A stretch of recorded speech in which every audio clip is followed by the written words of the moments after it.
Allez, bonjour à tous.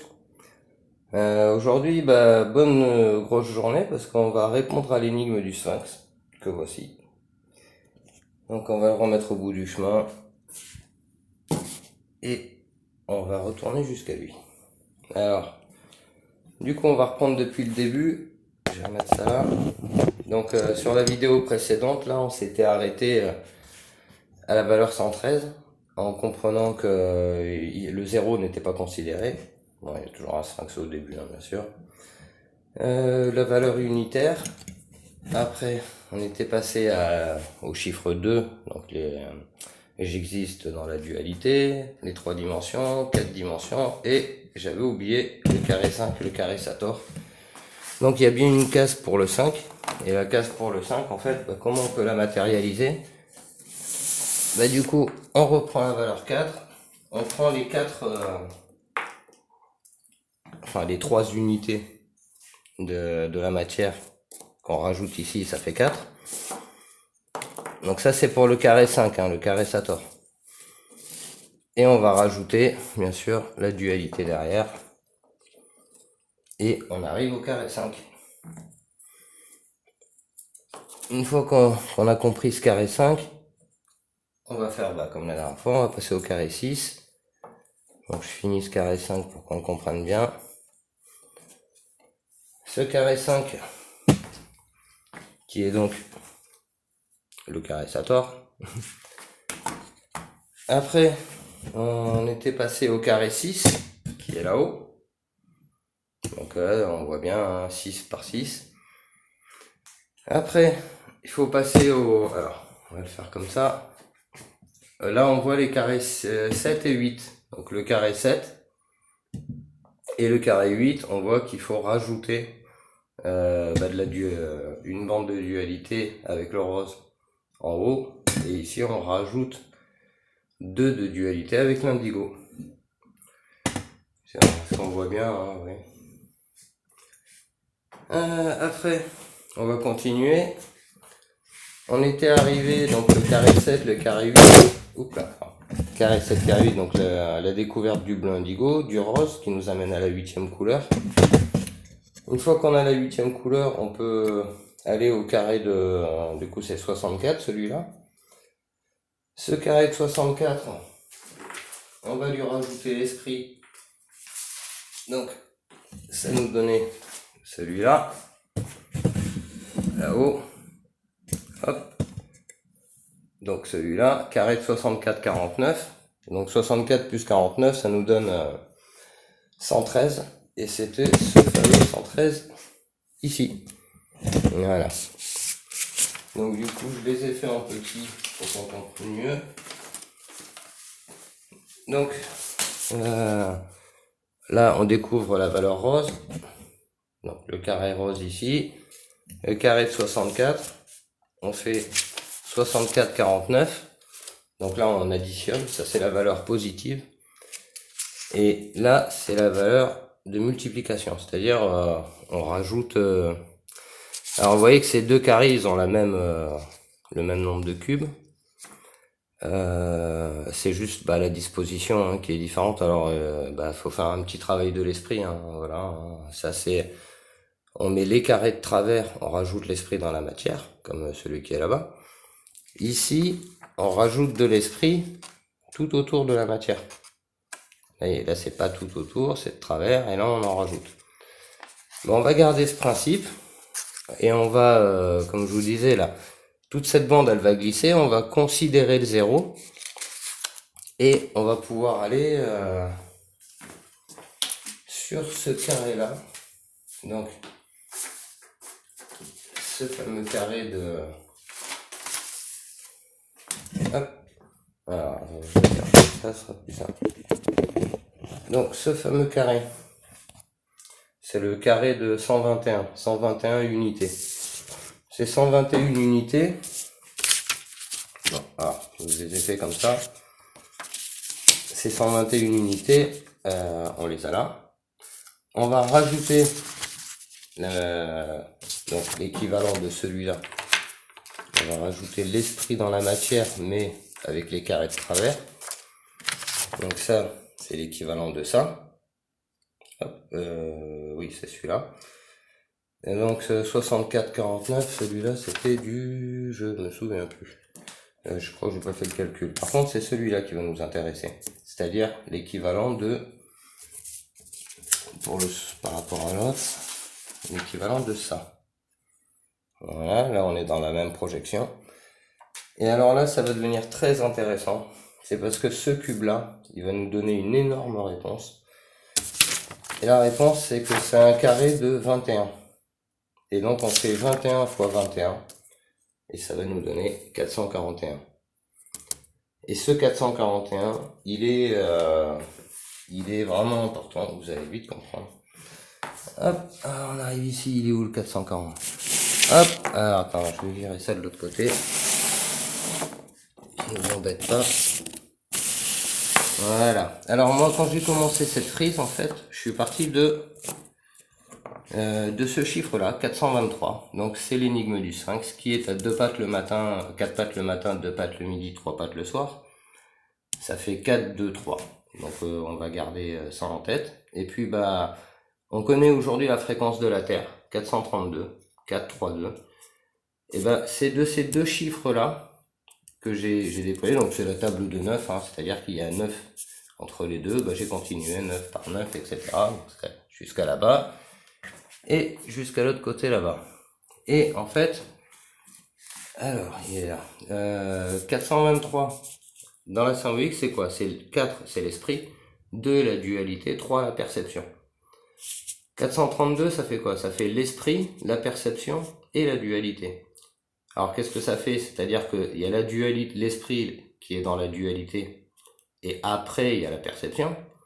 Et en 432, on a évolué, on met la perception avant la dualité.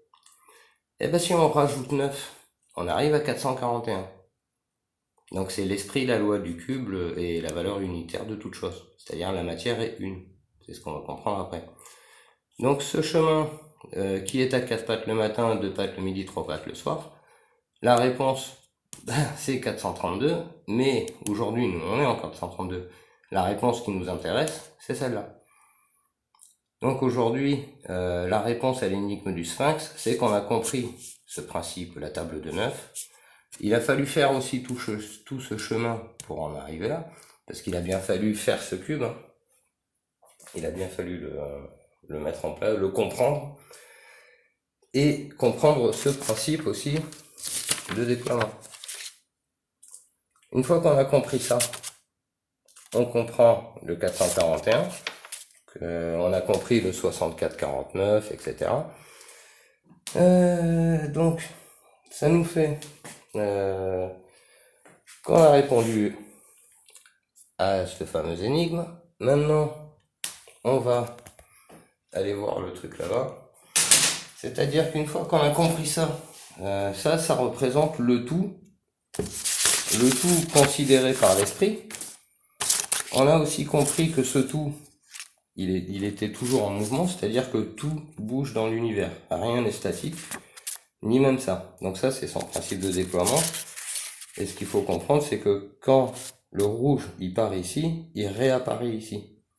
Enfin, rouge, orange, et en fait, ça fait une boucle comme ça. On passe de ça, ça se déploie, ça renaît ici, ça se déploie, ça renaît ici. Donc ça, c'est le cycle du tout. Parce que ça, c'est le tout, l'esprit dans le tout, et le mouvement du tout. On a compris ça. Maintenant, ça va un petit peu plus loin, c'est-à-dire qu'on a mis ça en miroir, et on a découvert ça. Hop, on va faire comme ça. Donc ce fameux œil là. Donc lui, en fait, il n'a pas de dynamique, il est statique, mais il est immatériel. Et c'est ce point statique, en fait, il est le point de perception. Donc j'ai pas pu finir les cubes, hein, vous voyez bien ce que c'est. Donc ça, c'est ce qu'on peut appeler le principe de perception de la réalité, c'est-à-dire l'unicité de la matière et l'esprit autour de tout, autour de toute chose. Donc ça témoigne d'un niveau de compréhension, c'est-à-dire que quand tu es arrivé à faire ça, bah, c'est que tu as compris ça, que tu l'as mis en miroir, et bah, évidemment il a fallu comprendre tout ça, tout ce chemin. Mais Mais du coup, bah, j'arrive un peu à la fin de ce que je dois faire, c'est de considérer le tout, c'est-à-dire définir le tout. Le tout se définit par valeur unitaire. On additionne nos principes par la valeur de 9. C'est la table de 9 qui nous donne ça. Et après, il y a aussi la table de 72. Parce que alors 7 c'est le principe christique dans la dualité. Donc la table de 72 en fait, elle se retrouve dans la table de 9. Bon, j'en ai peut-être déjà un peu parlé, mais il faudra refaire une vidéo dessus. Vraiment la table de 72 c'est super important. Alors voilà, donc du coup, les carrés de 6. Alors, il y a des gens qui on nous laisse des petits messages comme ça. J'aime beaucoup celle-là. Des carrés allume-feu. Ces carrés allume-feu, on voit bien le carré vert avec la couleur verte qui nous invite à aller chercher derrière. Le feu, c'est le feu de la vie. C'est des carrés, 72 carrés pour allumer le feu dans un carré vert. Et même sur le côté, ça c'est sympa aussi. C'est-à-dire qu'il y a le carré, les 3 tiers de carré. C'est ici. C'est-à-dire là, il y a un cube et la valeur de l'esprit au-dessus. Ça fait comme le bleu, blanc, rouge en fait. Tous les drapeaux, à part le drapeau anglais, mais les drapeaux tricolores sont faits comme ça, enfin tricolores en bande. Donc ça fait un carré et un demi-carré au-dessus, c'est la valeur de l'esprit. En français, ça fait le bleu en haut, le blanc au milieu, le rouge en bas. Donc voilà, il y a sympa pour pour le petit clin d'œil qui confirme un peu tout ça. Donc en fait voilà le chemin. Donc c'était de comprendre la table de 9, comprendre le principe unitaire, 4 dimensions, et surtout d'arriver à remettre ça là-dedans. D'aller trouver le carré de 121, 121 fois 121, ça fait 441. Voyez aussi aujourd'hui la note du La 440. Effectivement, c'est pas du La 440 qu'on aurait joué, c'est du La 441 peut-être. Alors, faudra en parler parce que j'ai pas cogité sur le truc, donc je vais pas en parler. Mais il y a encore beaucoup de choses à dire, à faire, à échanger là-dessus parce que il y a encore des façons de creuser le sujet, des façons d'interpréter, de voir est-ce que je me suis pas trompé quelque part, est-ce que ce que je fais est compréhensible. Pour la logique, je pense que c'est bon. Je pense que pour l'élocution, c'est pas top. La vidéo, c'est pas top, mais bah, je fais ce que je peux. Moi, je suis pas fan de faire des vidéos. Donc j'espère que ça va aider. Et moi, j'appellerais ça la réponse au sphinx, hein. Je vais mettre ça comme dans la vidéo. Et voilà, bah écoutez, du coup, je vais arrêter là, en espérant que ce soit compréhensible. Évidemment, je referai des vidéos pour essayer d'être plus clair, plus précis. Et puis voilà, hein, faut faire le taf, faut qu'on avance, hein. On est une humanité sur cette planète. Est-ce qu'on est une humanité de bétail ou est-ce qu'on est des êtres humains qui sont capables de vivre dans le respect les uns les autres, le respect de la nature, etc. Parce que un être est égal à un autre être, c'est aussi un être est égal à un arbre. C'est aussi un être est égal à un animal. Et on vit tous sur cette planète, hein, minéral, végétal, animal. Il y a 3 règnes du vivant et on en fait partie. Voilà, sur ce, je vous souhaite une bonne journée et puis bah à bientôt, hein. Au revoir.